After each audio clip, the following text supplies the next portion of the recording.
kabaro, mga katropa, mga kababayan sa lahat ng dako ng mundo. Ngayon naman po, pag-usapan po natin kung paano mag-access ng toolbar or quick access toolbar sa Microsoft. Nung nakaraan, nag-usap tayo paano mag-launch ng Microsoft, paano gagawin. Tapos ngayon, yung quick access toolbar ng gamit ni Microsoft. Kasi mostly, pag matapos na natin yung documents natin, mga trabaho natin, type natin nito, tulad nito, kapag kailangan na natin i-print, pumunta pa tayo kay Control P or kay printer na saan, punta pa tayo, like for example, Control P, ipiprint ko yung tinatype ko na documents, kailangan ko na documents, yan, tapos click ko yung print, ito yung tinype ko kanina, tapos print. So para mabilis, meron akong gagawin na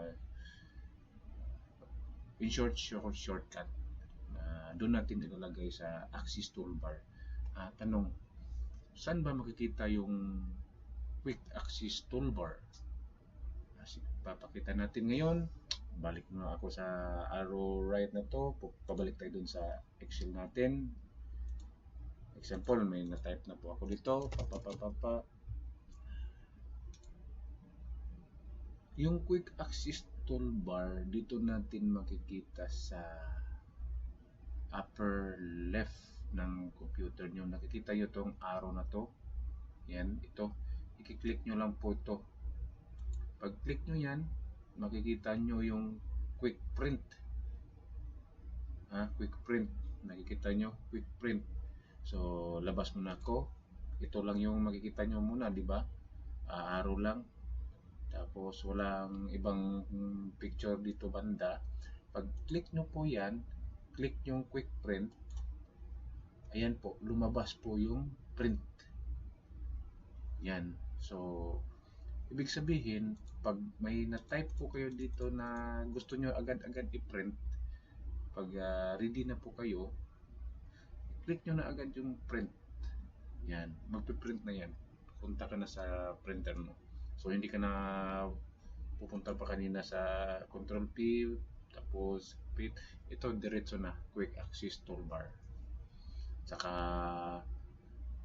for example, kung mayroon kayong additional na ilalagay sa dito lang po, quick access toolbar,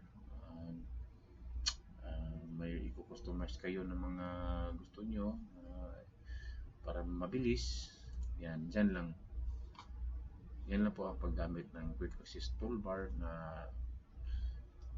para sa pag-print nyo na mabilisan. Dito na. So yan po, maraming salamat. Please like and share, and don't forget to subscribe, mga kabaro. Thank you.